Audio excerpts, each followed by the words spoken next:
Good evening, Internet. It's time for another chapter. This one's chapter 4 of The Tin Woodman of Oz. I don't know who all saw the news. I saw it this morning. Norton Juster, the author of The Phantom Tollbooth, which was my favorite children's book when I was a little kid, he passed away Monday. And The Phantom Tollbooth is one of the books that I've been debating whether or not I should read when I'm done with the Oz series. And that pretty much sealed it for me. So we got 2 more books of the Oz series. We got Tin Woodman, we got Glinda, we got The Magic of Oz. And then I am jumping right in to The Phantom Tollbooth by Norton Juster. It's my favorite children's book of all time. I say jumping right in. I may take a week off because, 14 books is a lot. I may need just a moment to recover. But yes, we are going to start reading The Phantom Tollbooth as our next challenge. And that's not a very long book. And it's only 1 book. So who knows what will be after that. I still haven't decided. Oh, this is my little man. The book. You have the book. Are you reading it yet, or have you started it? I've started 1 page. He has started 1 page and a mouthful of, what is that? What do you got in there? I can't see. I think it's peanut butter pretzels. Peanut butter pretzels? Peanut butter pretzels. Kid loves peanut butter pretzels. They're like his favorite snack. So, anyway, yes, he has started reading that. Yeah, I got it for him last week from the library because we have a copy here at home somewhere, but goodness knows where it is. When we moved, we didn't have room for bookshelf for like my wife and I's books. So it's probably in a box in the garage somewhere. So I was like, hey, I'll get it for you from the library. And I got it for him last week, and he just started reading it today. And then I found out Norton Juster died, and I'm like, very sad. So. No, not today. I think it was in my bed. You started reading it last night in your bed? Not last night, a little bit ago. I have no idea when he started reading it, but he says he's read 1 page. Okay. We are going to read right now The Tin Woodman of Oz. And we're going to read Chapter 4, The Loons of Loonville. Toward evening, the travelers found there was no longer a path to guide them, and the purple hues of the grass and trees warned them that they were now in the country of the Gillikins, where strange peoples dwelt in places that were quite unknown to the other inhabitants of Oz. The fields were wild and uncultivated, and there were no houses of any sort to be seen. But our friends kept on walking, even after the sun went down, hoping to find a good place for Woot the Wanderer to sleep. But when it grew quite dark and the boy was weary with his long walk, they halted right in the middle of a field and allowed Woot to get his supper from the food he carried in his knapsack. Then the Scarecrow laid himself down so that Woot could use his stuffed body as a pillow. And the Tin Woodman stood up beside them all night so the dampness of the ground might not rust his joints or dull his brilliant polish. Whenever the dew settled on his body, he carefully wiped it off with a cloth, and so in the morning the Emperor shone as brightly as ever in the rays of the rising sun. They wakened the boy at daybreak, the Scarecrow saying to him, "We have discovered something queer, and therefore we must counsel together what to do about it." "What have you discovered?" asked Woot, rubbing the sleep from his eyes with his knuckles and giving them 3 wide yawns to prove he was fully awake. "A sign," said the Tin Woodman. "A sign and another path."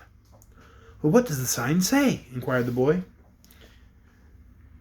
"It says all strangers are warned not to follow the path to Loonville," answered the Scarecrow, who could read very well when his eyes had been freshly painted. "In that case," said the boy, opening his knapsack to get some breakfast, "let us travel in some other direction." But this did not seem to please either of his companions. "I'd like to see what Loonville looks like," remarked the Tin Woodman. "When one travels, it is foolish to miss any interesting sight," added the Scarecrow. "But a warning means danger," protested Woot the Wanderer, "and I believe it sensible to keep out of danger whenever we can." They made no reply to this speech for a while. Then said the Scarecrow, "I have escaped so many dangers during my lifetime that I'm not much afraid of anything that can happen." "Nor am I," exclaimed the Tin Woodman, swinging his glittering axe around his tin head in a series of circles. "Few things can injure tin, and my axe is a powerful weapon to use against a foe. But our boy friend," he continued, looking solemnly at Woot, "might perhaps be injured if the people of Loonville are really dangerous. So I propose he waits here while you and I, friend Scarecrow, visit the forbidden city of Loonville." "Don't worry about me," advised Woot calmly. "Wherever you wish to go, I will go, and share your dangers. During my wanderings, I have found it more wise to keep out of danger than to venture in. But at that time I was alone, and now I have two powerful friends to protect me." So when he had finished his breakfast, they all set out along the path that led to Loonville. "It is a place I've never heard of before," remarked the Scarecrow as they approached a dense forest. "The inhabitants may be people of some sort, or there may be animals. Whatever they prove to be, we will have an interesting story to relate to Dorothy and Ozma upon our return."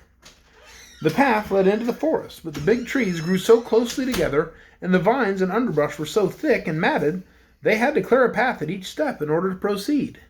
In one or two places, the Tin Man, who went first to clear the way, cut the branches with a blow of his axe.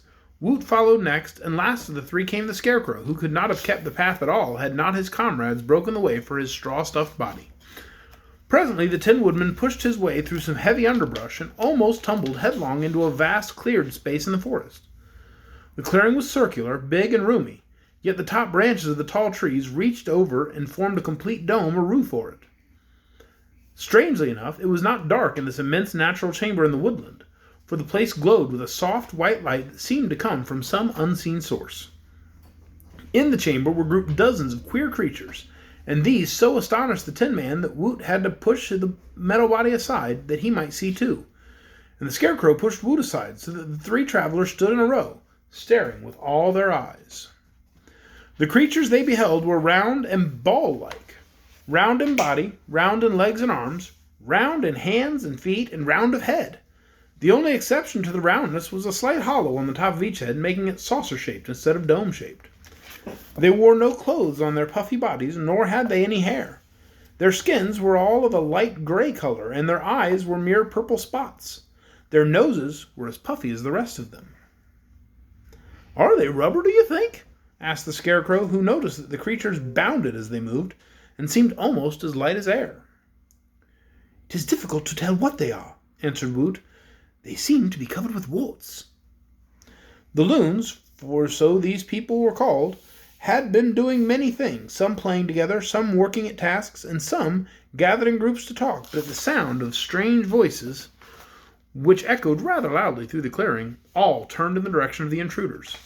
Then in a body they all rushed forward, running and bounding with tremendous speed. The Tin Woodman was so surprised by this sudden dash that he had no time to raise his axe before the Loons were on them. The creatures swung their puffy hands, which looked like boxing gloves, and pounded the three travelers as hard as they could on all sides. The blows were quite soft and did not hurt our friends at all, but the onslaught quite bewildered them, so that in a brief period all three were knocked over and fell flat upon the ground. Once down, many of the Loons held them to prevent their getting up again, while others wound long tendrils of vines around them, binding their arms and legs to their bodies, and so rendering them helpless. "Aha!" cried the biggest Loon of all. "We've got them safe, so let's carry 'em to King Baal and have 'em tried and condemned and perforated." They had to drag their captives to the center of the domed chamber, for their weight, as compared with that of the Loons, prevented their being carried. Even the Scarecrow was much heavier than the puffy Loons.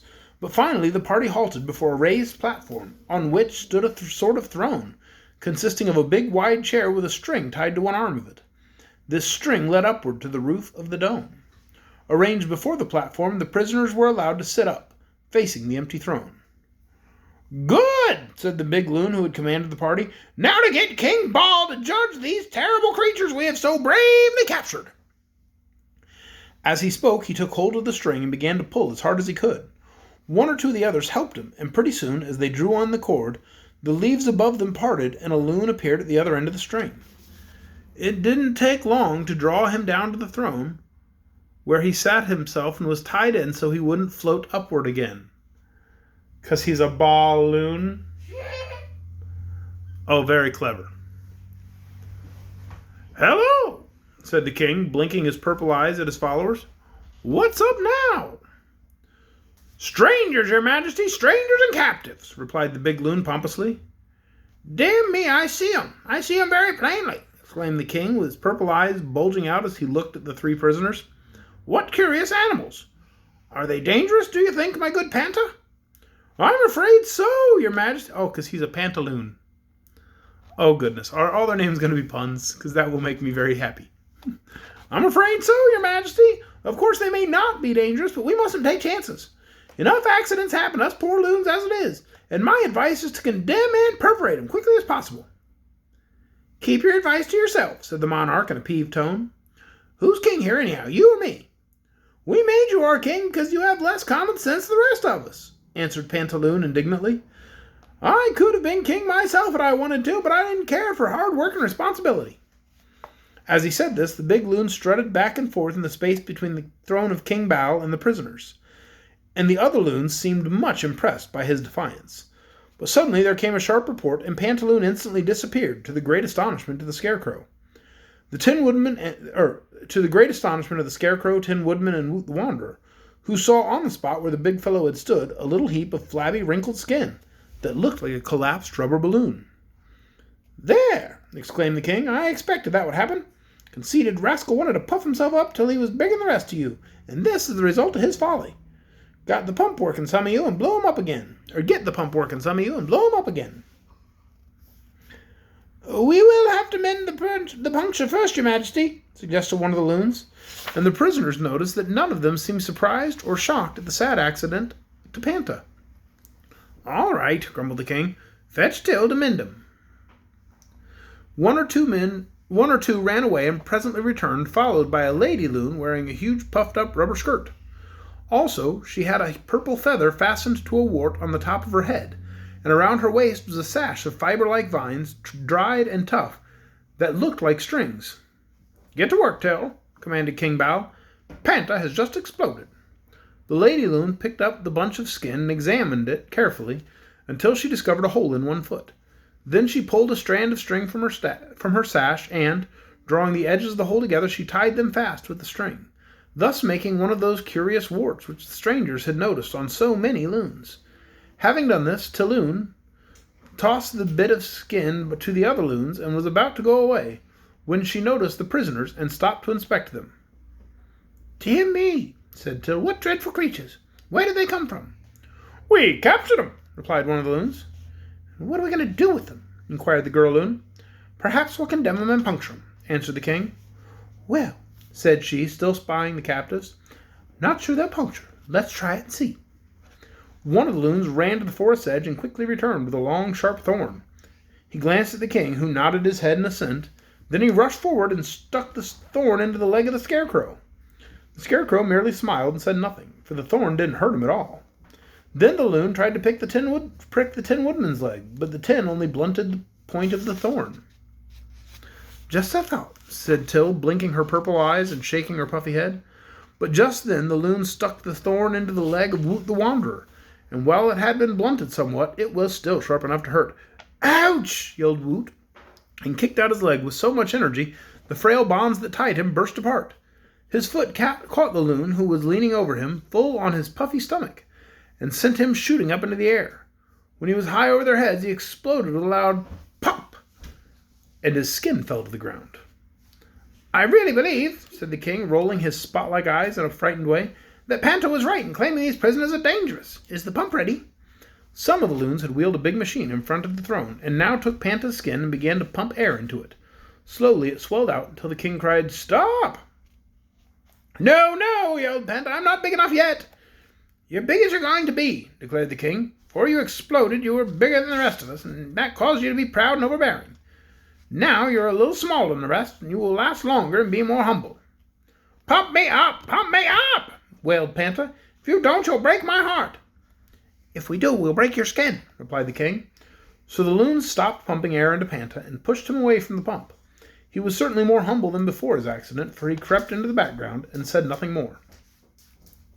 "Now pump up the other one," ordered the king. Till had already mended him, and the loons set to work to pump him full of air. During these last few moments, none had paid much attention to their prisoners, so Woot, finding his legs free, crept over to the Tin Woodman and rubbed the bonds that were still around his arms and body against the sharp edge of the axe, which quickly cut them. The boy was now free, and the thorn which the loon had stuck into his leg was lying unnoticed on the ground, where the creature had dropped it when he exploded. Woot leaned forward and picked up the thorn, and while the loons were busy watching the pump, the boy sprang to his feet and suddenly rushed upon the group. Pop, pop, pop went three of the loons, when the Wanderer pricked them with his thorn, and at the sounds the others looked around and saw their danger. With yells of fear they bounded away in all directions, scattering about the clearing, with Woot the Wanderer in full chase. While they could run much faster than the boy, they often stumbled and fell, or got in one another's way, so he managed to catch several and prick them with his thorn. It astonished him to see how easily the loons exploded. When the air was let out of them, they were quite helpless. Till Loon was one of those who ran against his thorn. Oh, look, it's Woot just pricking loons left and right. Pricking the balloon peoples. I'm showing a picture to the Munchkins. All right. Others suffered the same fate. The creatures could not escape from the enclosure, but in their fright many bounded upward and caught branches of the trees, then climbed out of reach of the dreaded thorn. Woot was getting pretty tired of chasing them, so he stopped and came over panting to where his friends were sitting still bound. "Very well done, my wanderer," said the Tin Woodman. "It is evident that we need fear these puffed-up creatures no longer, so be kind enough to unfasten our bonds, and we will proceed upon our journey." Woot untied the bonds of the Scarecrow and helped him to his feet. Then he freed the Tin Woodman, who got up without help. Looking around them, they saw that the only loon now remaining within reach was Balloon, the king, who had remained seated in his throne watching the punishment of his people with a bewildered look in his purple eyes. "Shall I puncture the king?" the boy asked his companions. King Bow must have overheard the question, for he fumbled with the cord that fastened him to the throne, and managed to release it. Then he floated upward until he reached the leafy dome, and parting the branches, he disappeared from sight. But the string that was tied to his body was still connected with the arm of the throne, and they knew they could pull his majesty down again if they wanted to. "Let him alone," suggested the Scarecrow. "He seems a good enough king for his peculiar people, and after we're gone, the loons will have something of a job to pump up all those that Woot has punctured." "Every one of them ought to be exploded," declared Woot, who was angry because his leg still hurt. "No," said the Tin Woodman, "that would not be fair. They were quite right to capture us because we had no business to intrude here, having been warned to keep away from the loon. This is their country, not ours, and since the poor things can't get out of the clearing, they can harm no one save those who venture here out of curiosity, as we did." Well said, my friend," agreed the Scarecrow. "We really had no right to disturb their peace and comfort, so let us go away." They easily found the place where they had forced their way into the enclosure, so the Tin Woodman pushed aside the underbrush and started first along the path. The Scarecrow followed next, and last came Woot, who looked back and saw that the loons were still clinging to their perches on the trees and watching their former captives with frightened eyes. "I guess they're glad to see the last of us," remarked the boy, and laughing at the happy ending of the adventure, he followed his comrades along the path. And that is the end of Chapter 4, The Loons of Loonville. I think that's what it was called. I can't remember exactly. Hold on. The Loons of Loonville, yes. Tomorrow night, 8 o'clock, Facebook Live, we're going to read Chapter 5, Mrs. Yoop the Giantess. I do hope you join us then. You want to say goodnight?